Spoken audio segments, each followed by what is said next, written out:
तुला ती गोष्ट माहितीये, आपण नेहमी सांगायचं, माणूस, घोडा, बैल, गाढव आणि माकड यांची. नाही रे बाबा. मग ऐक,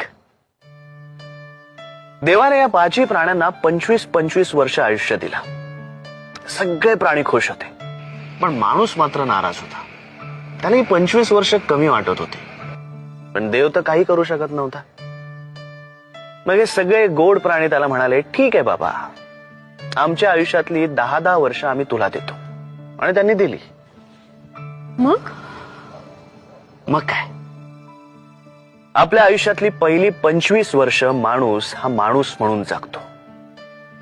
नंतर येणारी 10 वर्ष घोड्याची. तोंडाला फेस येईपर्यंत तो धावत राहतो.